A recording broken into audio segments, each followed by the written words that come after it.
Hindi porke opisyal ka ng isang organisasyon, may karapatan ka ng mangupal-ngupal dyan ng mas mababa sa'yo. Alam mo yung tinatawag na self-respect or anong tawag dun? Dignity. Alam mo yung dignity ng isang empleyado, dapat hindi mo inaapakan yun. Hindi porke mas mababa sa'yo, aapak-apakan mo na lang yung dignidad niya. Hindi po pwede yan kahit ikaw pa yung presidente ng Pilipinas, kahit ikaw pa yung pinakamayamang tao sa buong mundo. Hindi mo pwedeng apak-apakan yung dignidad ko bilang tao, tandaan mo yan. Kahit sino ka pa. Diba? Kahit sino ka pang tao kang yan, kung inapak-apakan mo yung dignidad ko, magkamatayan na tayo. Diba? Ikaw kayo yung ganya-ganyanin ko, ikaw kayo yung kupal-kupalin ko kung anong mararamdaman mo. Diba? Try mo din kayang maging biktima ng kakupalan. Tingnan natin, baka iyak ka na lang dyan sa gilid. Di mo kasi alam. Di nyo kasi alam kasi nasa mataas kayong posisyon. Di nyo alam yung nararamdaman ng isang mababang tao lang, na kapag kinupal-kupal mo, walang magagawa kundi tatahimik lang. Diba? Kasi alam niya sa sarili niya na walang laban sa'yo. Kasi mataas ka eh. Pero wag mo akong ginaganyan. Kahit gaano ka pa kataas, wala akong pakialam sa ranggo mo. Diba? Wala akong pakialam sa ranggo mo. Kahit ano ka pa, kahit general ka pa, kahit ikaw pa ang hepe ng PNP, kahit ikaw pa yung pinakamataas sa buong mundo, sabi ko na nga ba, kapag kinupal-kupal mo ako at ay napakan mo yung dignidad ko, magkamatayan na tayo. Diba? Yun yung prinsipyo na pinaglalaban ko, mga kasama. Yan yung tinatawag na prinsipyo. Hindi yan mabibili ng pera kahit anong magkano mang pera yan. Tandaan nyo lagi na yung prinsipyo lang yung kaya mong ipaglaban sa buong buhay mo. Kahit wala ka ng pera, kahit wala ka ng kung ano-ano man yan, kahit anong meron ka na winala ng mga tao, prinsipyo lang yung matitira sa'yo. Tandaan nyo yan. Dignidad lang matitira sa'yo. At wag na wag mong ibebenta yan kasi yan lang yung natitira sa'yo. Diba? Nagigets nyo ba ako?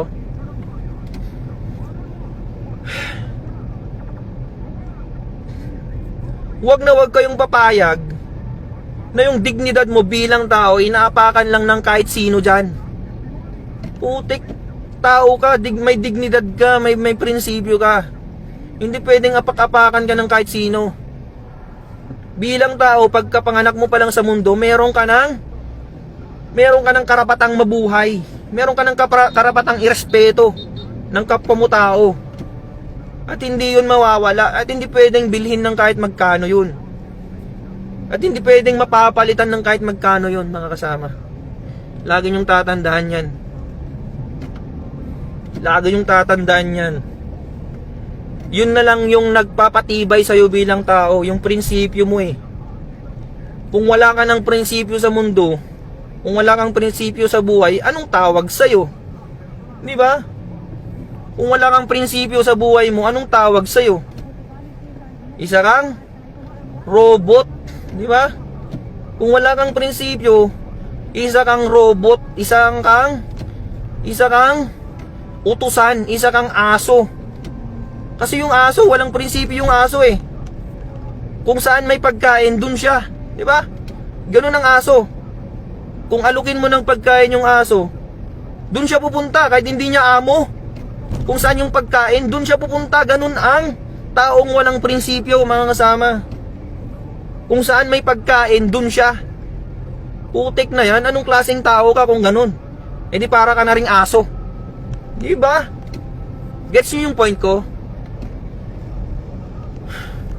Alam nyo, hindi lang naman PNP ang pwedeng magpakain sa akin eh. Ang dami bang pwedeng paraan yan para kumain ako sa isang araw. Sa buong araw, sa buong buhay ko. Hindi lang PNP. Ano yun? Dahil dito ang may pagkain, kahit dahil dito lang ang may pagkain? Ganun ba yon? Sa PNP lang bang may pera? Putik. Ang daming pwedeng pagkakitaan dyan kung pera lang ang dahilan kung bakit tayo nagpulis. Di ba? Nagpulis tayo hindi dahil lang sa pera. Tandaan niyo yan.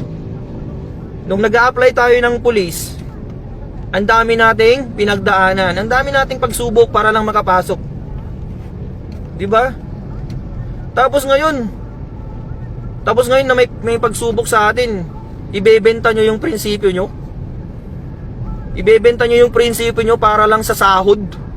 Magkano ba sinasahod natin? Sa aming mga patrolman, 29,000 lang mga kasama. 29,000 lang. Anin mo yung 29,000 kung ang kapalit nun. Ang kapalit nun, anong kapalit nun? Prinsipyo mo. Ipagpapalit mo yung prinsipyo mo sa kakarampot na 29,000. Puta. Diba? Mas marami pa yung sahod ko nung nasa call center ako. Mas malaki pa yung sahod nung nasa call center ako kaysa yung nasa pulis na ako. Pero dahil may prinsipyo akong pinaglalaban, nagpulis pa rin ako. Kasi gusto ko nasa tama lahat, nasa ayos lahat. Gusto ko nasa ayos lahat ng mga bagay sa Pilipinas. Diba? Kaya tayo nagpulis kasi gusto natin maayos. Pero ngayon, dahil hindi na maayos yung mga bagay-bagay, hindi na po pwede. Alangan naman na magpupulis ka pa kung hindi na maayos. Anong kwenta mong pulis ka dyan kung hindi mo na maayos yung problema sa bansa? Diba? Alangan naman na magbulag-bulagan ka na lang dyan para lang sa 29,000? Anong kwenta mong pulis, diba? Anong kwenta mong pulis ka? Ako, wala akong pakialam kung tanggalan nila ako ng trabaho. Wala akong pakialam kung kasuhan nila ako. Wala akong pakialam. Ang pakialam ko lang is dapat nasa tama lahat. Nasa tama lang lahat dapat. Hindi pwedeng kung ano-ano na lang sasabihin sa atin, susunod-sunuran na lang tayo. Diba? Pulis ako, hindi mo pwede akong utusan. Patrolman lang ako, pero hindi mo ko pwedeng utusan ng mali. Kahit sino ka pa. Kahit ikaw pang presidente, sabihin ko na nga sa'yo, kahit si Bongbong Marcos pang mag-utos sa akin ng mali, hindi ako susunod sa kanya kahit tanggalin niya akong pulis. Diba? Ba't ako susunod sa kanya? Sino ba siya? Siya ba ang boss ko? Hindi ko siya boss. Ang boss ko, yung nagpapasahod sa akin. Sino bang nagpapasahod sa akin? Mga Pilipino. Diba? Mga Pilipino ang nagpapasahod sa akin. Ba't ako susunod sa presidente? Ano ba siya? Presidente lang siya. Diba? Ako, pulis ako. Pwede ko siyang arestuhin pagka wala siya sa serbisyo. Pagka wala siya sa pwesto niya. Diba? Kung walang pulis sa Pilipinas, sino na lang mag-aaresto sa mga tiwaling opisyal na yan? Kaya tayo nagpulis para hindi tayo maging kakampi ng mga tiwaling opisyal.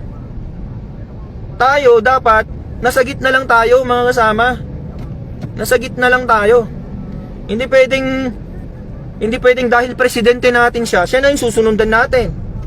Hindi pwedeng dahil presidente natin siya na yung susundin natin sa lahat ng bagay. Hindi po pwede yun. Partisan ang tawag doon. Hindi porke presidente ka, susundin kita. Ano ka? Sino ka ba para sundin ko? Tama ka ba? Ang tanong, nasa tama ka ba para sundin kita? Diba? Sabi ko nga ulit sa inyo, kahit presidente ka pa ng Pilipinas, kung mali yung utos mo sa akin, hindi kita susundin. Sino ka ba para sundin ko? Diba? O, may tama daw ako eh. May tama daw ako. May tama ka, sir. Kahit pa papanood to ni Bongbong Marcos si Sir Bongbong Marcos, Sir President, pakinggan mo tong sasabihin ko, sir. Isa akong pulis ng Pilipinas, pero hindi ako sang-ayon sa ginagawa mo, sir. Di ba? Hindi ako sang-ayon sa'yo. Kahit ano pang sabihin mo, sir, hindi ako susunod sa'yo. Kasi hindi mo naman ako pulis eh. Bakit pulis mo ba ako? Pinapasahuran mo ba ako, sir? Hindi. Ang totoong may-ari sa profesyon ko, ang totoong nagpapasahod sa akin ay mga Pilipino, hindi ikaw. Presidente ka lang ng Pilipinas, pati nga ikaw, pinapasahuran namin eh. Sumasahod ka dahil sa pera ng Pilipino. Kaya isa ka rin, katulad ka rin namin nasa serbisyo publiko. Pare-pareho tayo, sir. Hindi ka commander-in-chief lang dyan. Ikaw ay isang public servant. Di ba? Public servant ka. Dapat magtrabaho ka rin. Hindi ka boss. Tandaan mo yan, sir, ha? Tandaan mo, Sir President Bongbong Marcos, tandaan mo to. Isa kang public servant. Pumunta ka dyan sa pwesto mo para magserbisyo, hindi para maging boss namin. Dapat nga ikaw nagtatraffic dyan eh. Dapat nga ikaw yung nasa gitna ng kalsada nagtatraffic dyan eh. Kasi nasa public service tayo. Hindi pwede yung presidente ka, dyan ka, nagiging boss ka dyan. Ano ka? Diba? Dapat leader ang tawag sa'yo. Hindi ka dapat nagiging boss dyan.